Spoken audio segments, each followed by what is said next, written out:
Muy buenas tardes, distinguidos estudiantes de los grupos A y B para esta tarde. Bien,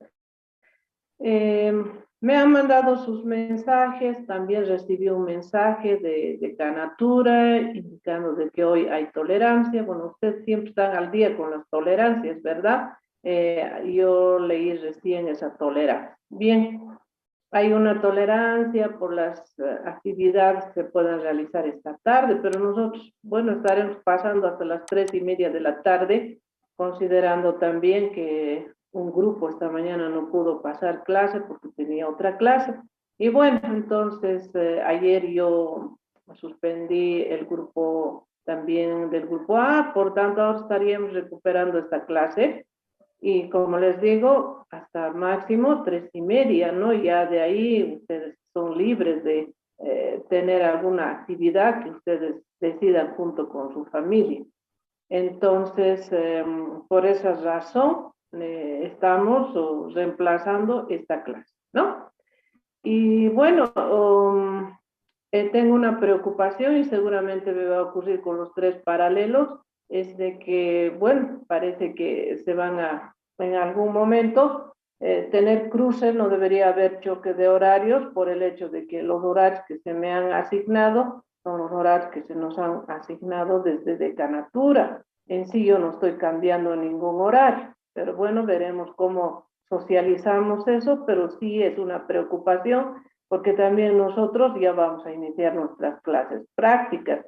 En esos choques, la verdad no sé qué haré.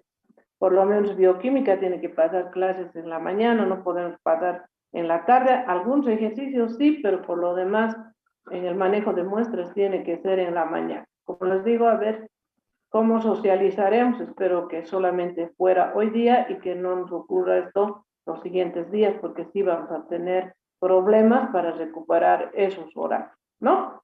Bien. Bueno, entonces, con esa, digamos, disculpa hacia ustedes, en el sentido de que tal vez me estoy tomando sus horas libres, tal vez son muy importantes para ustedes. Espero que también en esta ocasión seamos considerados. Como les digo, no es nada más que 1 hora y media que vamos a pasar la clase. Bien. Bueno, entonces, para el curso del grupo B habíamos realizado un avance de tema. Entonces ahora, como que dejamos cortado nuestro tema por una reunión, que también se me llamó inmediatamente a la Hoyos, tuve que suspender también esa clase, ¿no? Lamentablemente. Entonces vamos a iniciar nuevamente el tema, pongamos atención por favor. Si tienen alguna consulta, vamos a hacer algunos espacios de minutos para poder continuar en las siguientes diapositivas y que vayamos enlazando en realidad las ideas principales sobre el tema en cuestión. Bien, entonces muy buenas tardes, Amy Dayana Cordero. Buenas tardes, doctora. Señorita, buenas tardes. Ángeles Huitrago, buenas tardes. Buenas tardes, doctora. Hola, señorita Ángeles, buenas tardes. Axel Brian Cuba, buenas tardes. Buenas tardes, doctora. Hola, Axel, ¿cómo está? Muy buenas tardes. ¿Quién más, por favor, para el saludito? Carlos Porco, buenas tardes. Doctora, buenas tardes. Muy buenas tardes. Bien, entonces voy a continuar con el tema y vamos a ir compartiendo pantalla y este es el tema que tenemos para hoy. Bien. Bueno, estamos ya iniciando el proceso de estudio de las diferentes vías metabólicas, son varias las que tenemos que estudiar, y vamos a iniciar con esta, que es la vía anfibólica, recordando un poquito lo que vimos en el anterior tema. En esta vía anfibólica hemos indicado que es una vía muy importante y que prácticamente mediante esta vía nosotros relacionamos los procesos de degradación y los procesos de síntesis, ¿no? Es una vía anfibólica. Anfibólica significa que participa de la degradación y de la síntesis. Bien, eso no olvidemos. Ese es el título de nuestro tema La acción principal es el catabolismo de una molécula muy importante que tiene el nombre de acetilcoenzima A. Entonces vamos a ir viendo cómo esta sustancia, cuál es el origen, cómo se transforma y cuáles son los productos. Bien, tenemos un sumario que desarrollar, es el tema número 15. No vamos a leer textualmente el sumario, pero bueno, están sus funciones, sus propiedades químicas, cómo realmente funciona esta vía metabólica, qué características particulares vamos a ir anotando posteriormente y si existe alguna relación con la mención clínica. Bien, y por supuesto finalizaremos estudiando lo que implica el tema de regulación del ciclo de la vía. Por tanto, vamos a ir nosotros aplicando todo lo que hemos aprendido en cuanto se refiere a regulación de las enzimas. Recuerdan varios mecanismos en los cuales participan enzimas reguladoras y que controlan el ingreso del sustrato, controlan la velocidad de las reacciones y controlamos la cantidad de producto que vamos a ir obteniendo, y esa regulación también debe estar sincronizada con otras vías metabólicas con las cuales se va a relacionar. Bien, bueno, entonces ahí tenemos al ciclo del ácido cítrico. ¿Qué particularidades vamos a destacar? En inicial comentario, decirles de que, bueno, la pregunta nuestra inicialmente, ¿cómo me es útil esta vía cuando yo soy clínico, cuando tengo que realizar algún diagnóstico, verdad? Bueno, quiero decirles que hay diferentes, bueno, se presentan diferentes patologías que están relacionadas con la síntesis y la degradación. Y estas patologías van a estar en algunas ocasiones relacionadas con la vía anfibólica. Cuando la vía anfibólica no sea eficiente, entonces tiene consecuencias en la síntesis, tiene consecuencias también en la degradación. Desde ese punto de vista, entonces podríamos tener ciertas dificultades, ¿no? Por otro lado, en esta vía anfibólica está estrechamente relacionada, por ejemplo, cuando existe alguna alteración hepática, es decir, enfermedades hepáticas en las cuales podríamos, por ejemplo, observar de que por una medición en laboratorio tendríamos un valor de amoníaco elevado. Esa es una situación que aparentemente nada tendría que ver con el ciclo del ácido cítrico. Nosotros cuando degradamos aminoácidos, degradamos hasta amoníaco. No podemos subir más de 15 micromoles de amoníaco por decilitro de sangre. No debe ser más que eso. Pero en determinadas patologías hepáticas, como que hay un deterioro en el tejido y no hay un excelente metabolismo, entonces se acumula el amoníaco. Este amoníaco afecta a una enzima que participa en el ciclo de Krebs. Esta enzima se llama alfa-cetoglutarato deshidrogenasa. Y si esto ocurre, entonces esta enzima no puede transformar esta sustancia, el ácido alfa-cetoglutarato, en glutamina y glutamato, que son derivados del ácido glutámico. Si tenemos esta deficiencia de este tipo de sustancias aminoácidicas, entonces generan efectos a nivel del encéfalo, porque nuestro metabolismo cerebral depende y utiliza bastante glutamina como glutamato. Entonces pueden presentarse algunas alteraciones, ¿no? Entonces, alguna causa patológica ha influido bastante en alguna acción química del ciclo de Krebs, que ha influido también, por supuesto, en el metabolismo encefálico. Bien, entonces, bueno, desde ese punto de vista podríamos enunciar un aspecto que a ustedes les puede interesar. ¿Qué más del ciclo del ácido cítrico? Es una vía metabólica, tiene una sucesión de 10 reacciones químicas diferentes, son 9 enzimas diferentes las que van a participar en esa sucesión de reacciones químicas. Algo muy importante ocurre en la matriz mitocondrial, y ahí están los marcadores enzimáticos del ciclo del ácido cítrico. Se realiza en todos los tejidos en realidad. Tenemos tejidos que son muy dependientes del ciclo del ácido cítrico, por ejemplo, el caso del tejido encefálico, por ejemplo, el caso del tejido cardíaco, fundamentalmente para proveerse de valores de energía. Por lo demás, un tipo de células o un tipo de tejido en el que no va a existir este ciclo del ácido cítrico corresponde a los eritrocitos, ¿no? Entonces no tiene mitocondrias, por tanto no se realizará en este nivel el ciclo del ácido cítrico, ni la cadena respiratoria, por supuesto. ¿Bien? Bueno, entonces eso una generalidad de la gran importancia que tiene el ciclo de Krebs en su estudio.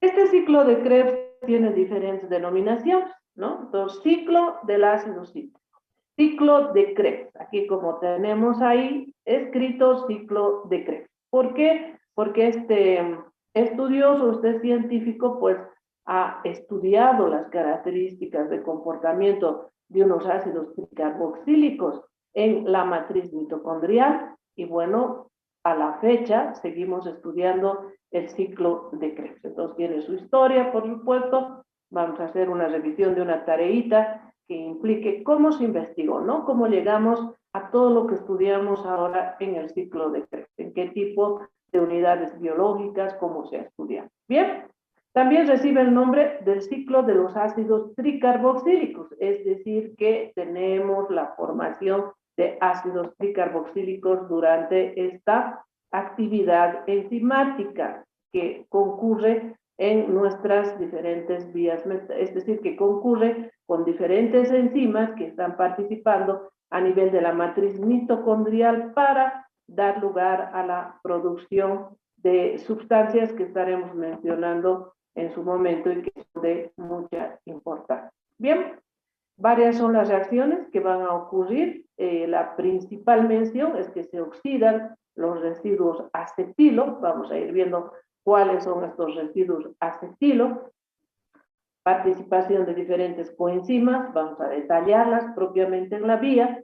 Y bueno, vamos a ir viendo esa relación tan estrecha entre el ciclo de Krebs y la cadena respiratoria. Bien, como es una vía ambibólica, participa de la síntesis, es decir, sus metabolitos intermedios participan en procesos de síntesis. Vamos a sintetizar glucosa, aminoácidos, ácidos grasos y también de los procesos de degradación. Habíamos visto en un anterior tema que carbohidratos, lípidos y proteínas se degradan hasta acetilcoenzima A y que esta acetilcoenzima A era el sustrato inicial del ciclo de Krebs, ¿no? Entonces, establecemos esa importancia anfibólica de esta vía mediante su relación con la síntesis y con la degradación, o lo que implica catabolismo y anabolismo. Bien, vamos a ir explicando aquellas imágenes que se encuentran en nuestro librito. Si ustedes tienen las imágenes a mano, por favor vayan viendo estas páginas. Bien, bien, entonces principal función, ¿no? Bueno, una característica, voy a volver a repetir, es que el ciclo del ácido cítrico es una vía anfibólica. ¿Por qué es anfibólica? Porque participa de procesos de síntesis y procesos de degradación. ¿Qué tipo de síntesis? Síntesis de glucosa, de aminoácidos, de ácidos grasos. De la degradación, ¿qué degradación? De carbohidratos, ¿no? Desde los lípidos. ¿Bien? Bueno, entonces eso tenemos que ahora ir estudiando. Esta molécula que es acetilcoenzima A es el producto de degradación de los carbohidratos, de las proteínas y de los lípidos. En realidad son vías catabólicas que aún con detalle no hemos estudiado, pero hemos tratado de enfatizar que la degradación de estos tres grandes grupos supramoleculares da lugar a la acetilcoenzima A. Bien, entonces ya tenemos esta acetilcoenzima A y esta acetilcoenzima la podemos escribir en esta fórmula semidesarrollada. CH3CO coenzima A.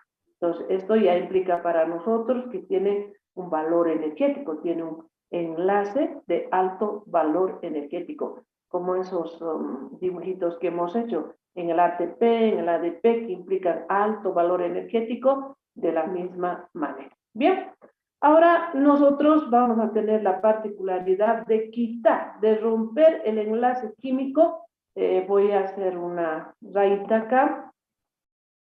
Vamos a realizar la ruptura de este enlace químico, ¿sí? Le pondremos otro color para extra. Bien, rompemos este enlace químico y vamos a liberar ¿qué? Vamos a liberar la coenzima A y nos vamos a quedar radical acilo o acetilo. Entonces aquí tienen ese radical acilo o acetilo donde tenemos un enlace químico disponible de unirse hacia otra sustancia. Bien, entonces eso es para nosotros el catabolismo de la acetilcoenzima. Esta molécula la tenemos que ir transformando químicamente durante 10 reacciones químicas diferentes para lograr productos que vamos a ir enunciando posteriormente. Pero para lograr esto, repito, inicialmente necesitamos introducir al ciclo del ácido cítrico el radical acetil. No se olviden. Ahora miren, aquí esquemáticamente tenemos acetilcoenzima A, tomamos en cuenta 2 átomos de carbono iniciales, que son el CH3 y el carbonilo. Vamos a liberar, como les decía aquí, la coenzima A, ahí está quedando fuera esta coenzima A. Y lo que vamos a hacer es que este radical acilo o acetilo, vamos a unirlo a otra sustancia que tiene el nombre de oxaloacetato y vamos a condensar, una reacción química de condensación para obtener un producto o metabolito intermedio inicial de 6 átomos de carbono que tiene el nombre de citrato. Bien, entonces inicialmente esa es la parte, digamos, esas son las reacciones iniciales del ciclo de Krebs. Continúa, por supuesto, otras etapas. En las otras etapas vamos a liberar dióxido de carbono. Voy a hacerme acá una flechita y voy a también decir lo siguiente, ¿no? Una flechita. Y les digo también que lo que vamos a hacer aquí, y ya lo habíamos dicho, vamos a liberar equivalentes reductores. ¿Están recordando esa mención que nosotros hicimos, no? Bien, entonces vamos a también liberar a medida que se transforme el citrato en otras siguientes sustancias. Al final tenemos que liberar 2 protones, bueno, no solamente los 2, vamos a ver cuántos más, y las 2 moléculas de dióxido de carbono. Entonces, este es un resumen muy resumido, digamos así, de lo que implica el ciclo del ácido cítrico, ¿no? Entonces, ya hemos resaltado en realidad el papel importante de una sustancia que ingresa a la vía y que es el acetilcoenzima A. Bien, bueno, entonces ahora nos vamos a ir propiamente a la vía catabólica. Bien, vamos a ir cambiando nuestra imagen y tenemos esta otra, ¿no? Bien, aquí tenemos un recordatorio. Los carbohidratos, voy a ir disminuyendo esto un poquito, ¿ya? Los carbohidratos, las proteínas, los lípidos, que mediante vías de degradación han liberado acetilcoenzima A. La acetilcoenzima A es el sustrato inicial ¿de qué?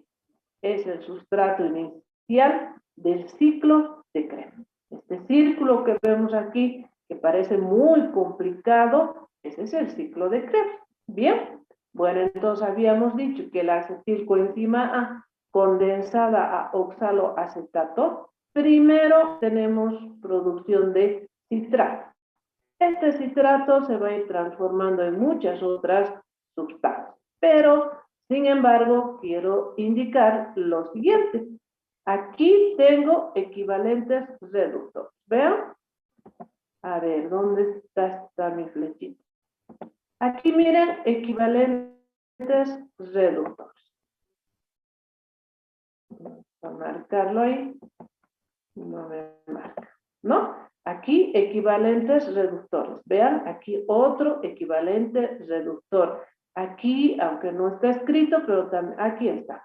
Tenemos otro equivalente reductor. Vean, entonces en esta vía tenemos que generar los equivalentes reductores, señoritas y jóvenes. Vean, ya. Ahora, ¿qué hemos aprendido anteriormente? Que la cadena respiratoria, que está representada por estas flechas en color naranja, hemos aprendido que es receptora de los equivalentes reductores.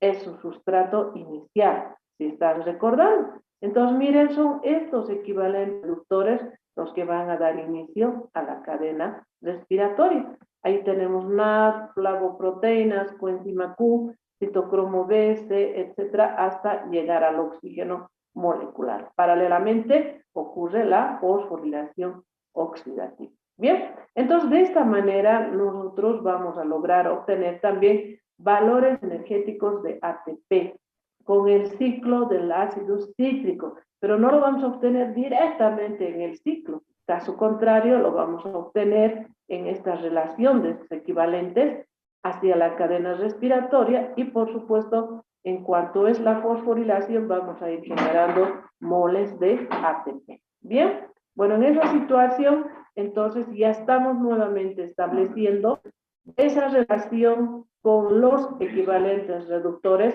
a partir de su producción y su generación en el ciclo de Krebs. Entonces, no se olviden de... Aquí tenemos un estado de inhibición en flecha roja que nos están recordando que en el caso de una anaerobiosis, sea una anoxia, entonces lamentablemente sí tendríamos una gran dificultad en la última etapa del ciclo de Krebs, de tal manera, de la cadena respiratoria, que no podríamos generar esta fosforilación oxidativa. ¿Eso qué implica? Implica que esta vía es eminentemente aeróbica.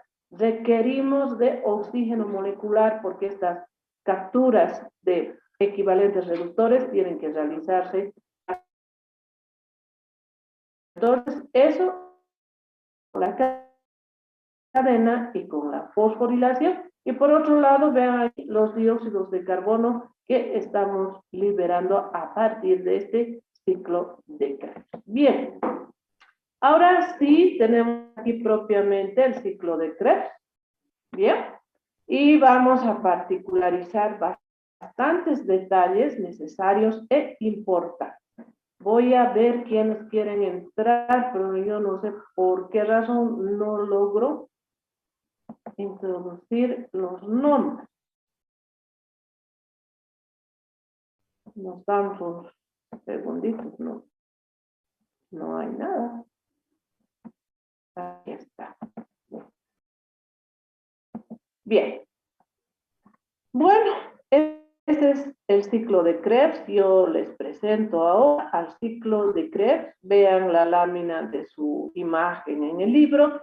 Y bueno, como ustedes verán, es realmente todo un ciclo de inicio de reacciones químicas. Si avanzamos, terminamos las reacciones químicas.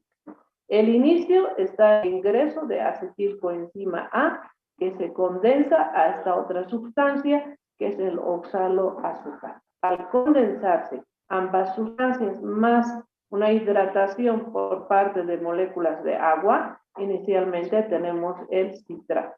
Este citrato, si ustedes lo ven, es un ácido tricarboxílico, tiene los 3 carboxilatos, en realidad tiene los 6 átomos de carbono, ¿no? Entonces, esa es la etapa inicial del ciclo de Krebs. Bien, ahora cada flecha implica una reacción química. Si contamos, tenemos aquí 1, tenemos 2, tenemos 3, 4, 5, 6, 7, 8, 9, tenemos 10 reacciones químicas en todo el proceso. Todo lo que ustedes ven enmarcados en un recuadro son las enzimas diferentes que están participando en cada una de las etapas de las reacciones químicas. Posiblemente no vamos a aprender de memoria todas las enzimas, pero aquellas enzimas que se van a considerar reguladoras, ¿no? Entonces voy a poner un puntero y vamos a colocar un marcador. Bien, bueno, por ejemplo, de todas las enzimas que estamos viendo aquí, Esta enzima, la citrato sintetasa, es una enzima reguladora. Esta enzima, la isocitrato deshidrogenasa, es otra enzima reguladora. Esta enzima, la complejo alfa-ceto-glutarato deshidrogenasa, es otra enzima reguladora. Bien. Sí que me alargué en esto. Por favor, vamos a ir cambiando esta imagen. Ya. Entonces, esta es otra enzima, el complejo alfa-ceto-glutarato deshidrogenasa. Esas tres enzimas sí las van a tener que aprender, que regulan ¿qué? En primer lugar, la citrato sintetasa regula el ingreso de la cantidad necesaria de acetilcoenzima A. Regulariza las velocidades, regula las velocidades de las diferentes reacciones químicas, regula la obtención en la etapa final de la obtención de oxalacetato. Ahora esta isocitrato deshidrogenasa tiene que ir regulando en ya cambios en las vías a partir de obtener ácidos ya dicarboxílicos como este, el succinato, el fumarato, las etapas tenemos que ir regulando. Bien, entonces de inicio para recordar. El ciclo del ácido cítrico se realiza en la matriz mitocondrial. En la matriz mitocondrial están todas estas sustancias, están todas estas enzimas a las cuales estamos denominando marcadores enzimáticos. 1. 2. El ciclo del ácido cítrico inicia con el ingreso de acetilcoenzima A. El origen de la acetilcoenzima A, la degradación de los tres grandes grupos de alimentos, carbohidratos, proteínas y lípidos. Obtenemos esa acetilcoenzima A, ¿no? Se condensa con un ácido que ya está en el ciclo de Krebs, está ya disponible, el oxaloacetato. Se condensa, se unen las dos sustancias. Y si cuentan aquí tienen 4 átomos de carbono más estos dos, son 6 átomos de carbono. Entonces miren, nuestra sustancia realmente tiene 6 átomos de carbono. A partir de esa etapa participan otras enzimas. Esta conitasa, por ejemplo, necesita de la presencia del catión ferroso, es indispensable. Aquí, por ejemplo, la isocitrato deshidrogenasa requiere del catión manganeso. Con estos conductores, iones metálicos tienen que realzar, tienen que activar aún más a la enzima en su función. Por eso necesitamos esos cofactores. ¿Ya? A partir de ahí, miren, vamos a ir formando ácidos tricarboxílicos. Aquí tienen otro ácido tricarboxílico, cisaconitato. Aquí tienen otro, el isocitrato. Aquí tienen otro, el oxalosuccinato. Yo voy a hacer una división en la vía y diremos que en la mitad de las reacciones químicas estamos utilizando metabolitos intermedios que tienen el nombre de ácidos tricarboxílicos. A partir de la formación del alfa-ceto-glutarato, que ya es un ácido dicarboxílico, obtenemos otros ácidos dicarboxílicos. Succinato, fumarato, malato, ¿no? Por ejemplo, y bueno, el oxaloacetato. Bien, entonces, en la segunda etapa inicia la formación o transformación hacia ácidos dicarboxílicos. Entonces terminamos ahí con ácidos dicarboxílicos. Otra etapa muy importante en el ciclo de Krebs es esta obtención de esta sustancia que es succinilcoenzima A. Coenzima A significa que tiene valor energético. Porque miren que aquí ha ingresado a la vía la coenzima A y se ha unido a lo que anteriormente fue alfa-ceto-glutarato, pero ahora no es nada más que succinilcoenzima A. Y esta sustancia, por tanto, tiene la particularidad que en una siguiente reacción química puede liberar, por ejemplo, un mol de ATP. En unas otras láminas de anteriores ediciones dice un mol de GTP, ¿no? Pero actualmente estamos manejando lo que es la liberación de ATP como tal. Es la única etapa en todo el ciclo de Krebs, donde vemos directamente al ATP, ¿sí? Bueno, entonces esa es otra característica. Una vez que transcurre toda esta vía entre los ácidos tricarboxílicos y los dicarboxílicos, tenemos una finalidad en esta vía, es esta: restituir, reponer, si vale el término, esta sustancia que es el oxaloacetato. Si no restituye, no hay cómo iniciar la vía en una siguiente vuelta, en un siguiente ciclo, porque ya estamos viendo ahí que acetilcoenzima A se condensa con el oxaloacetato. Entonces, otra de las finalidades, repito, es restituir el oxaloacetato.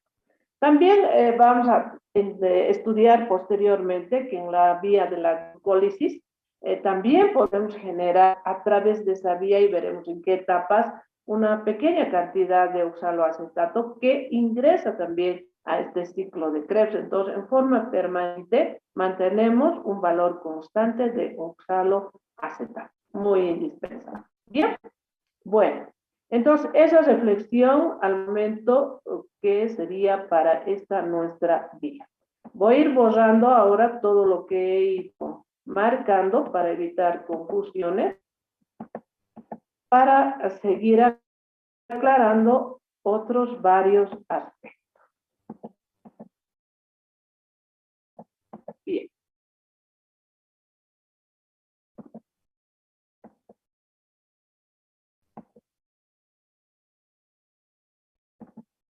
Bueno.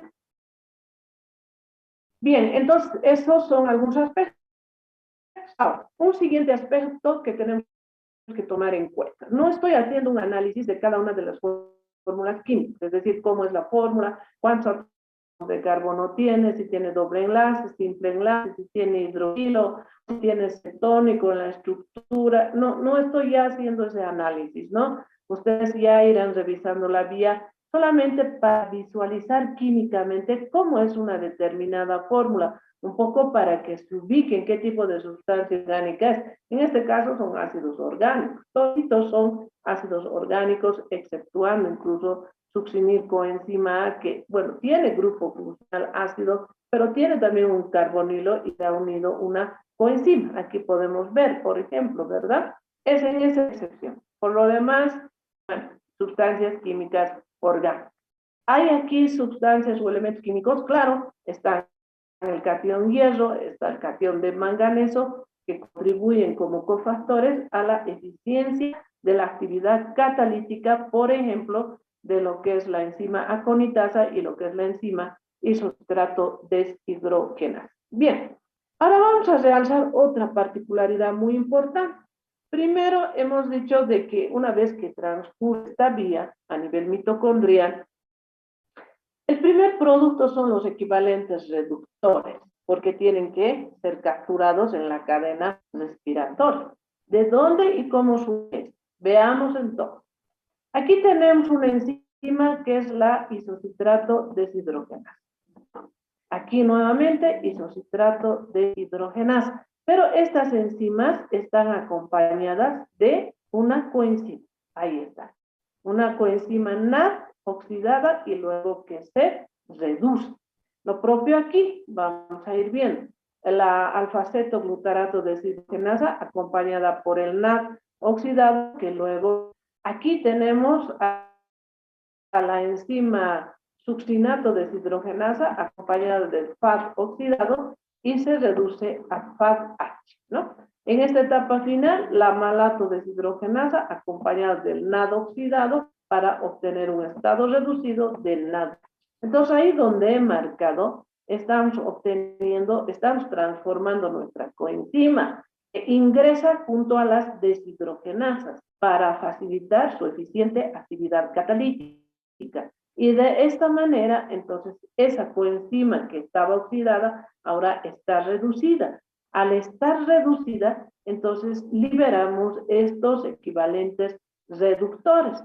Ahora, estos equivalentes reductores, ¿dónde tienen que estar destinados? Tienen que estar destinados a la cadena respiratoria. Y en esa su relación y acoplamiento con la fosforilación oxidativa que generan 10 moles de ATP.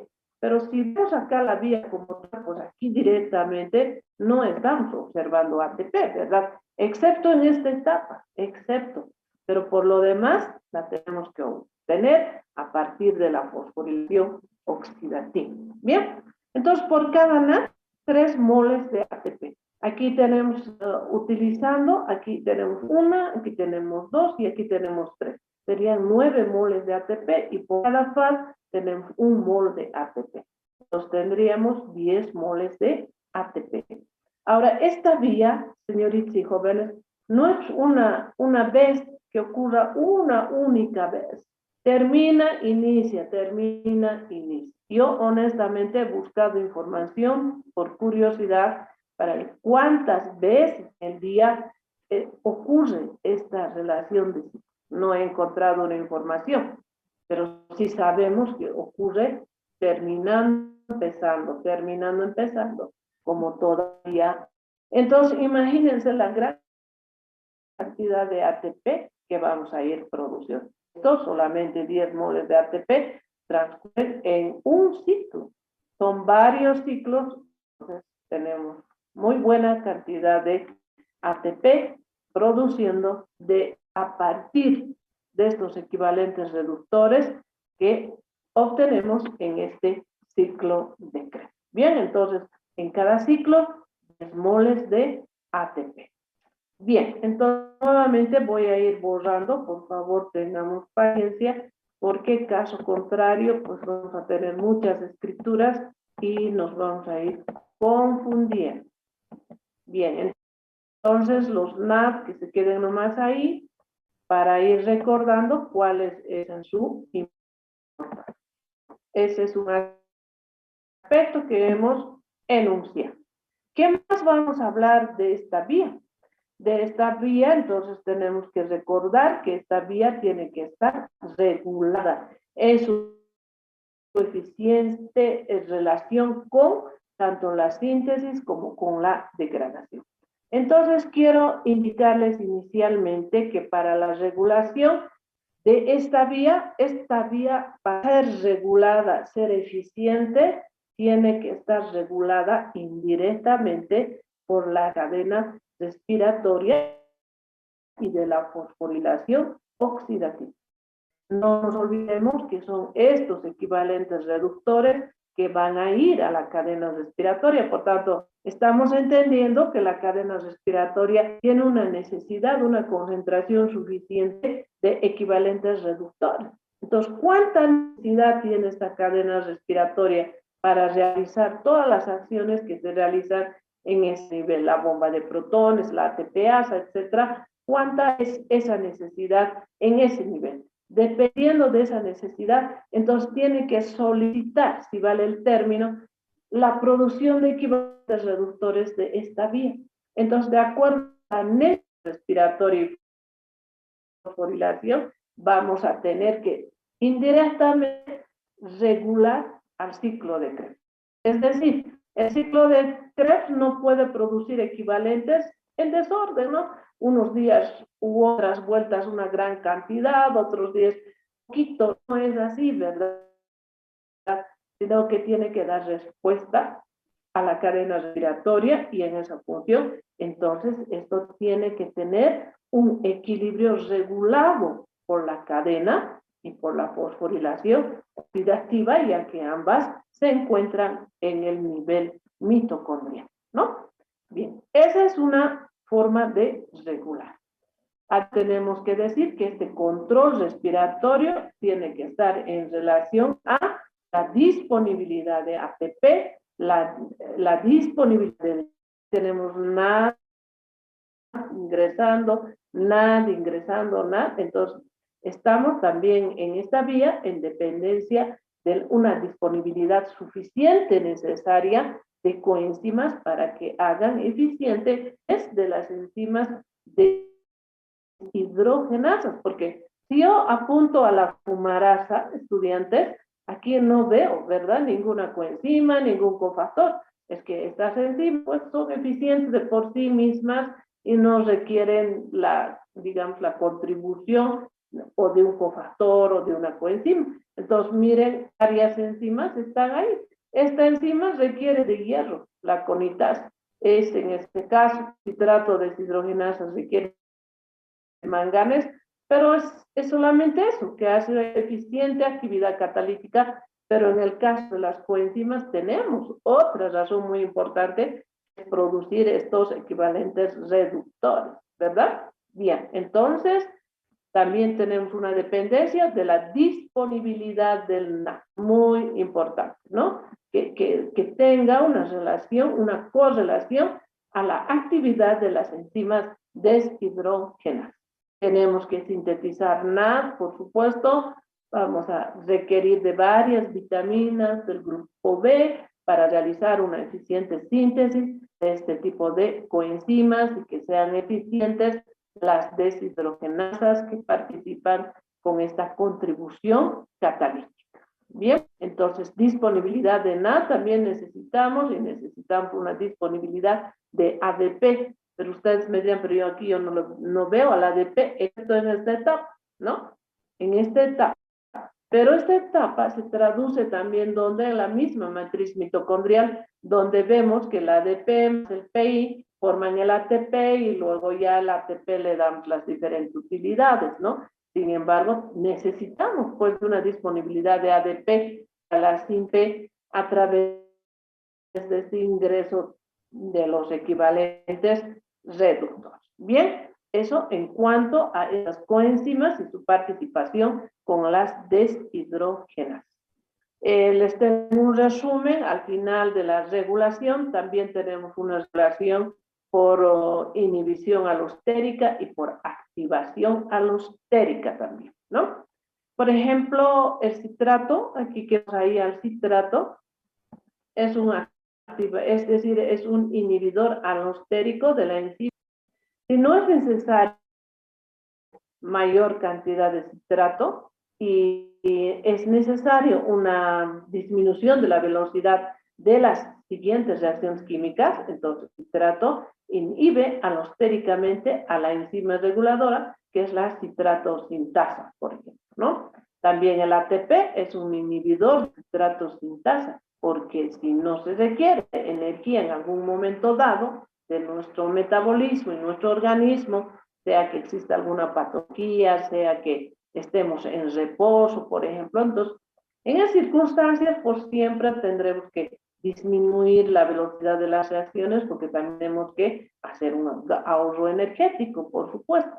Entonces, en ese sentido, tendríamos una inhibición alostérica con relación a las enzimas reguladoras y también podemos practicar una activación alostérica, ¿no? Entonces, ustedes saben que las enzimas alostéricas, en este caso, citrato sintetasa, isocitrato deshidrogenasa, alfa-cetoglutarato deshidrogenasa, si son reguladoras, tienen un sitio alostérico, una hendidura pequeña donde se acomoda ya sea el inhibidor o el activador alostérico. Bien, eso entonces en cuanto a la regulación de la vía.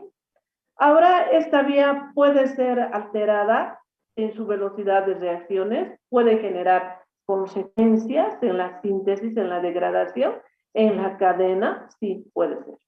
Por la razón de inhibidores que ustedes ven flecha roja con un signito negativo, aquí uno, aquí otro y aquí otro, ¿no?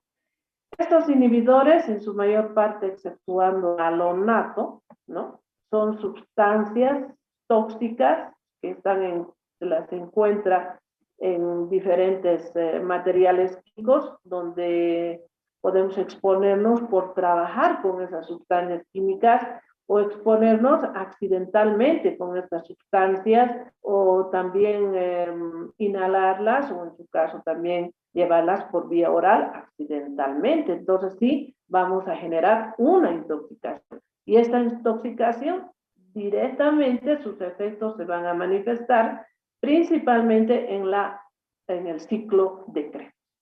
Un inhibidor de ese tipo es el fluoroacetato, ¿no? Entonces, ¿qué inhibe? Inhibe a la citrato sintasa. Hay una acumulación de citrato que no logramos transformar Y esta inhibición es bastante drástica porque comprenderán que el resto de las reacciones químicas ya no van a ocurrir. Si hay una inhibición, ya no ocurre, ¿no? Entonces no vamos a poder iniciar el siguiente ciclo de Krebs, no vamos a poder restituir o reponer el oxaloacetato y pues imagínense, tampoco vamos a poder liberar equivalentes reductores hacia la cadena respiratoria. Puede verse entorpecida la cadena y por supuesto la fosforilación, disminuyendo la producción de ATP, ¿no? Entonces, estos son otros tipos de inhibidores que se presentan en el ciclo de Krebs con consecuencias en la cadena respiratoria, porque la cadena y la fosforilación hemos estudiado son otros los inhibidores, otros los desacopladores, por ejemplo, en las menciones, ¿no? Entonces, ese es otro tema, pero este es lo que afecta a estas sustancias al ciclo de Krebs. Ahora, otra sustancia, el ion arsénico. Ustedes conocen la familia del arsénico, sus sales, etcétera. Son bastante tóxicas estas sustancias. Lo peor es que pasan inadvertidas, ¿no? Uno las puede, digamos, llevar al organismo accidentalmente, pero así una sintomatología manifiesta, pues no se genera. Es muy pasiva esta sustancia. Sin embargo, si esta intoxicación avanza y avanza lentamente, va generando bastantes repercusiones en el ciclo de Krebs de los diferentes niveles, ¿no? Entonces, ¿qué va a ocurrir aquí? Hasta aquí puede llegar a formarse el ciclo de Krebs, pero a partir de esto ya no vamos a restituir ácidos bicarboxílicos, no hay restitución del oxaloacetato y por supuesto también el ciclo no va a iniciar, lamentablemente. Entonces vamos a ir generando energía solamente a partir de este equivalente reductor, una baja cantidad en su relación con la cadena respiratoria, pero de hecho tenemos que ser realmente como decimos, con efectos negativos en los procesos de síntesis y degradación. Por ejemplo, el citrato utilizamos para la síntesis de los ácidos grasos, ¿no? Como no se va a reiniciar la vía, entonces ya no vamos a poder liberar citrato y vamos a dar lugar a una biosíntesis de ácidos grasos. Entonces, esa vía de síntesis va a estar totalmente entorpecida.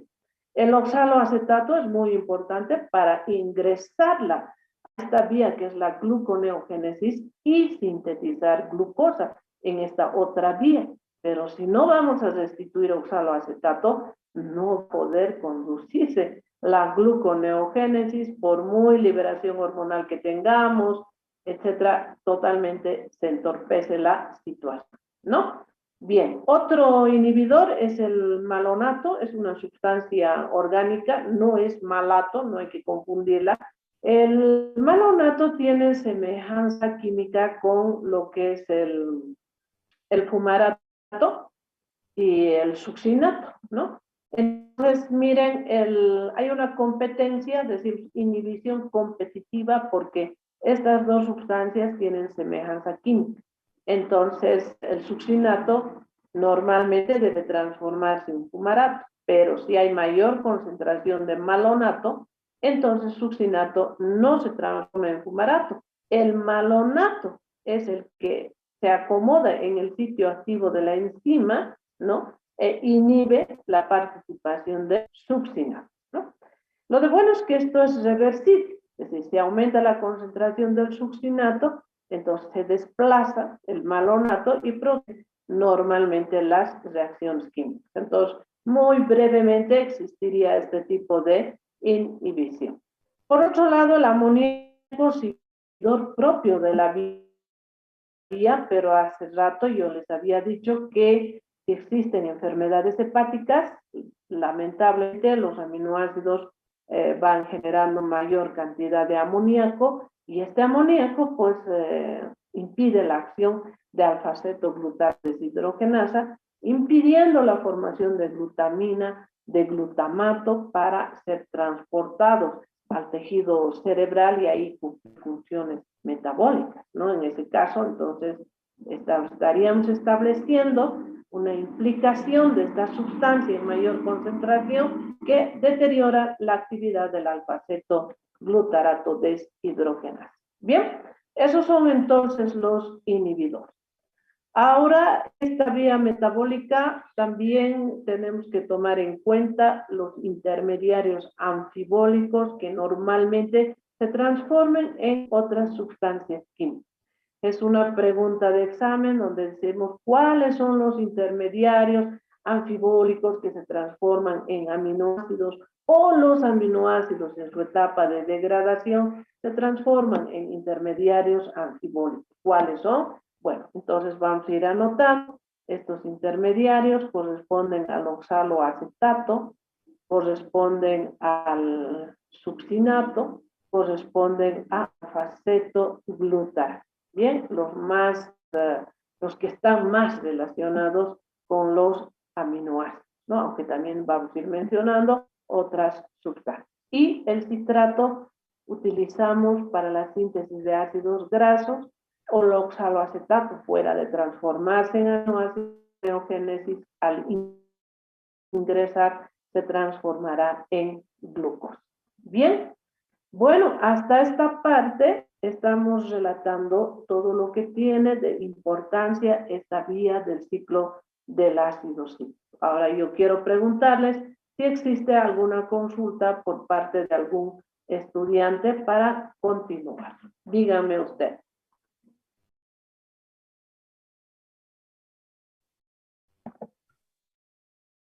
Buenas tardes, Dígame, doctora. señor. ¿Podría volver a explicar el inicio del ciclo, por favor?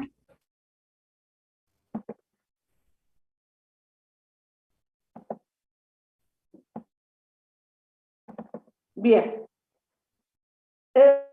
La etapa inicial del ciclo, es iniciar con ciclo a través de acetilcoenzima A.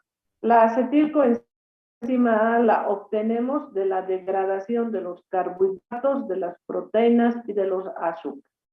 Esas degradaciones tienen un producto final que tiene el nombre de acetilcoenzima A. Esta acetilcoenzima es transportada hasta la matriz mitocondrial, ¿no? Porque esto viene de degradaciones a nivel del citosol. Entonces, del citosol debemos atravesar la membrana mitocondrial, llevar la matriz mitocondrial y es disponible acetilcoenzima A, que está condensada con otra sustancia que es el oxaloacetato y que al condensarse las dos sustancias, entonces la primera sustancia que liberamos es el citrato, ¿no? Está catalizada esta etapa por una enzima reguladora que es la citrato sintasa. Necesitamos una hidratación, ingresan también moléculas de agua. Entonces, esa es la primera etapa, señorita Shirley. Gracias, doctora. Muy bien, gracias a usted. ¿Alguna otra pregunta? Doctora, buenas tardes. Buenas tardes, señorita. Dígame. En el ciclo del ácido cítrico, ¿sí o sí requiere de oxígeno para llevarse a cabo? ¿O puede darse en condiciones anaeróbicas como la glucólisis? Esto no es glucólisis, esto es ciclo del ácido cítrico, es una condición aeróbica. La matriz mitocondrial, de hecho, toda la mitocondria, para todas las reacciones que se llevan a efecto, sí o sí tiene que estar presente el oxígeno. Por eso es que hemos estudiado, por ejemplo, oxidaciones biológicas, hemos estudiado la oxidación respiratoria, que es la propia de la cadena respiratoria, y cuando existe la relación de este ciclo, que es eminentemente aeróbica, no se realiza en condiciones ni de hipoxia ni de anoxia, tendríamos bastantes consecuencias en la cadena respiratoria. Entonces, es una vía eminentemente aeróbica. Está bien, doctora, gracias. Está bien, señorita, gracias a usted. ¿Alguna otra consulta? Doctora, buenas tardes. Doctora, buenas tardes. Buenas tardes. No sé, Dígame, estudiante. ¿será que me podría volver a decir los intermediarios anfibólicos, doctora, por favor? ¿Cuáles son? Intermediarios anfibólicos los vamos a ir viendo en la siguiente imagen para que ustedes establezcan esa relación que tenemos con diferentes aminoácidos hacia el azul. En realidad toditos son intermediarios anfibólicos, ¿no? Citrato, cisaconitato, alfaceto glutarato, succinil coenzima A, succinato, fumarato, malato, oxalacetato. Toditos se denominan intermediarios anfibólicos porque están obtenidos y están producidos en una vía anfibólica. De este grupo, los que tenemos que resaltar y los que se interconvierten con los aminoácidos son el oxaloacetato, el fumarato, el succinato y el alfaceto glutarato. ¿Bien? ¿Alguna otra pregunta creo que teníamos del compañero? Sí, doctora, sobre los 3 reguladores, ¿puede explicar las funciones, por favor? No lo entendí bien. Enzimas reguladoras. ¿Qué son las enzimas reguladoras, estudiantes? Ya hemos estudiado en un anterior tema. Las enzimas reguladoras tienen una característica, tienen un sitio alostérico, tienen su sitio activo donde se une el o los sustratos y tienen una zona alostérica, una hendidura pequeña que tiene mucha influencia en el sitio activo.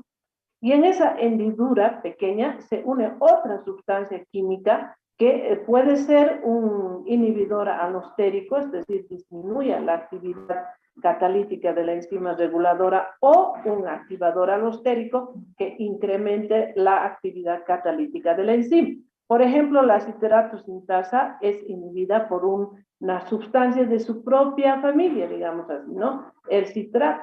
Cuando nosotros no necesitamos que esto vaya haciendo más rápido, entonces se regula y este citrato se acomoda en el sitio alostérico de la enzima. Entonces se constituye en un inhibidor alostérico, ¿no? Habíamos estudiado también esto, que los propios productos en las vías podían inhibir la actividad de la enzima reguladora.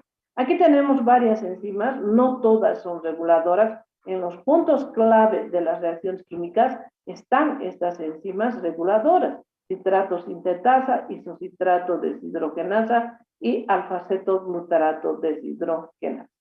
Bien, ¿alguna otra consulta?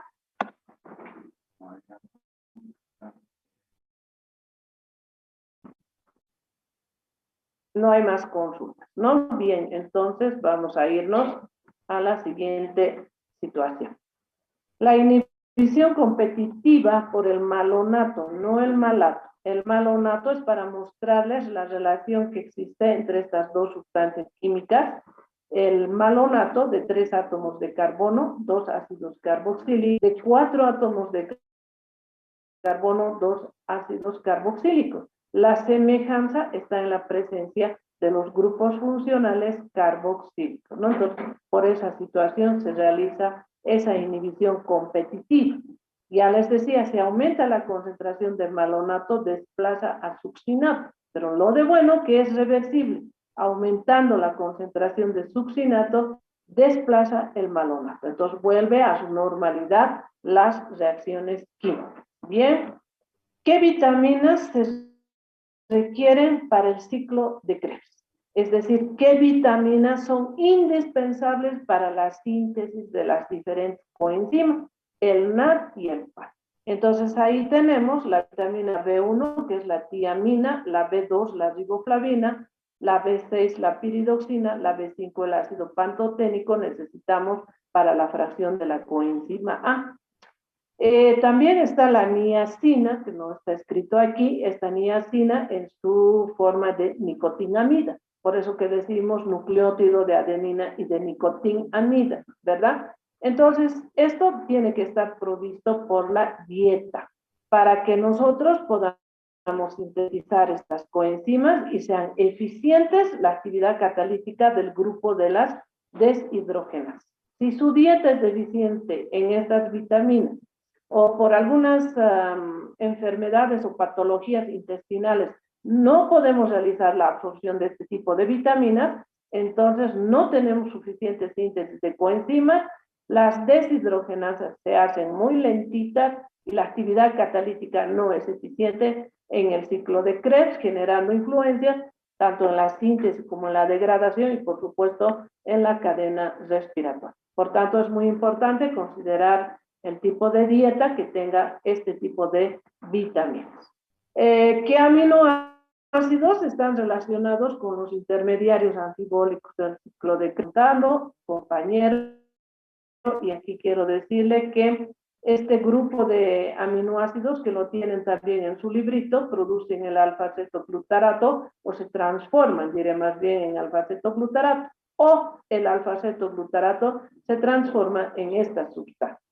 Este grupo, isoleucina, metionina y valina, se transforman, por ejemplo, en succinilcoenzima A, tirosina, fenilalanina en fumarato.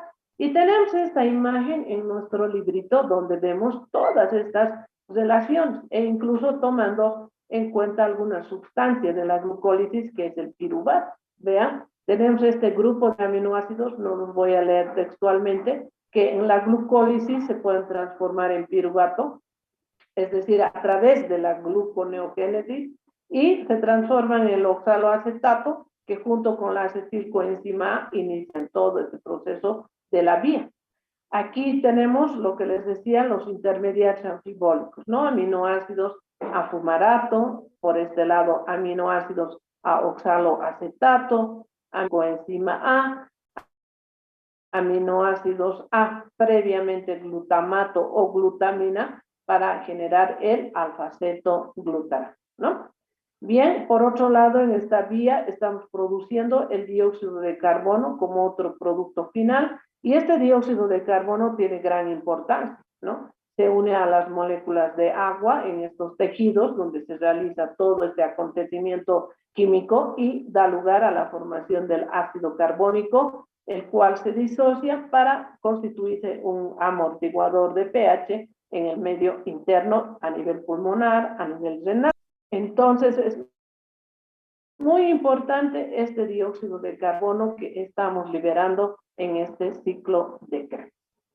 En este esquemita recordamos lo siguiente, que la acetilcoenzima A que ingresa y se une al oxaloacetato en el ciclo de Krebs, en flecha roja o negra, diré más bien, forma citrato. El citrato es transportado a través de la membrana mitocondrial y está disponible. Por acción de esta citratoliasa, este citrato se transforma, miren, en acetilcoenzima A, en oxaloacetato.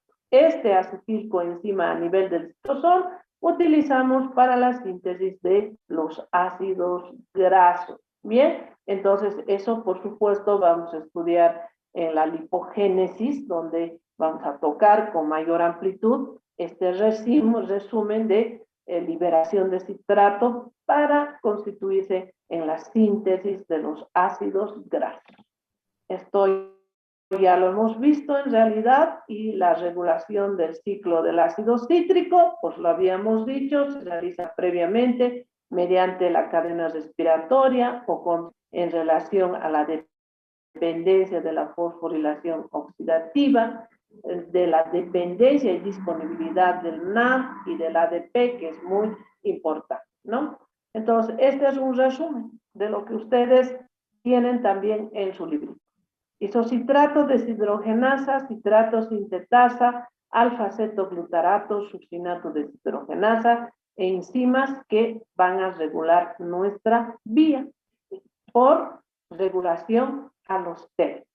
Isocitrato deshidrogenasa tiene activadores, tiene inhibidores, ¿no? Activador alostérico, el ion calcio, principalmente a nivel de la contracción muscular, cuando liberamos calcio en ese momento.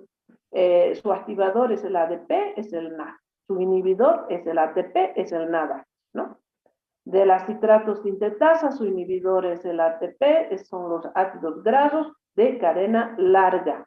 El alfa-cetoglutarato deshidrogenasa, su activador es el calcio, su inhibidor es el acetilcoenzima A y el NADH. Miren que el propio acetilcoenzima A se constituye, ¿no?, que es un sustrato inicial, puede constituirse en un inhibidor alostérico de alfa-cetoglutarato deshidrogenasa. Succinato deshidrogenasa también puede estar influida, aunque no es un regulador, pero su activador sería el calcio, el ATP, el fosfato inorgánico, el succinato propiamente, mire, es propio succinato, ¿no? Es un inhibidor, el oxaloacetato y el malonato. Entonces tenemos la regulación alostérica en relación a las propias sustancias que van a participar en el ciclo de Krebs, de tal manera que la inhiban o en todo caso que la activen. Bien, eso en cuanto entonces a la regulación. Tenemos un problemita por defectos de la fumarasa, ¿no? Es una etapa en la que hemos visto y en la etapa final del ciclo de Krebs. La imagen biomodelo de la enzima es esta, como verán es bastante compleja esta enzima, y por un problema genético autosómico recesivo recién nacidos y que determina una ineficiente actividad de la fumarasa, pues se presentan lesiones neurológicas, encefalopatías, se presenta distonía. Y bueno, tienen ahí este video, por favor pueden tomar el enlace o la captura para que vayan revisando este video que está relatando este caso clínico, ¿no? Y bueno, en realidad tenemos varios problemitas con el ciclo del ácido cítrico. Vamos a buscar algunas revisiones, ensayos o papers para que ustedes vayan revisando y vayan realzando en realidad la importancia clínica del ciclo de Krebs. Por ejemplo, tendríamos que haber hablado de la hiperamonemia. El aumento de amoníaco se denomina hiperamonemia. Esto ya es explicable en enfermedades hepáticas, ¿no? Si aumenta este amonio, tenemos pérdida del conocimiento, coma, convulsiones, etcétera, pero influyen bastante, les decía, en alfa-cetoglutarato deshidrogenasa, ¿no? Miren, si tenemos problemas con el aconitato o el ácido acónico, tenemos estrés, es causa de estrés. Si hay problemas con el ácido cítrico, por su acumulación puede generar un estado de alergia. Bueno, aquí ya lo hemos visto en el tema de alfa-cetoglutarato y su ineficiente transformación, enfermedades nerviosas, enfermedades musculares, ¿no? La succinilcoenzima, si es deficiente, es una causa de anemia. Hay varias causas de anemia. Cuando veamos la síntesis del grupo M, vamos a ir viendo ahí esta situación. El ciclo del ácido cítrico aporta succinato para la síntesis del grupo M. Si esto es deficiente, tenemos una anemia. Tenemos problemas con el ácido málico, hay hiporreactividad.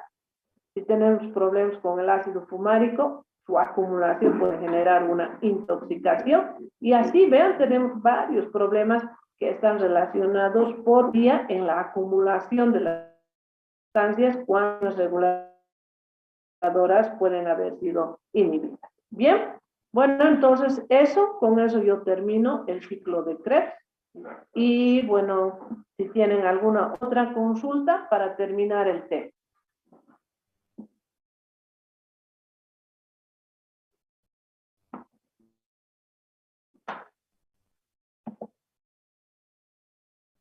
¿Alguna otra consulta, estudiantes? Arando Edson, ¿tiene alguna consulta? Si es que está Arando Edson, Doctora, bueno. tal vez ya se retiró. No, ninguna consulta. Muy bien, gracias, Arando. Álvaro, ¿usted tiene alguna consulta? No. Álvaro Flores. No, todo está bien. Todo está bien, gracias, Álvaro. Buena calificación me dio usted, ¿no?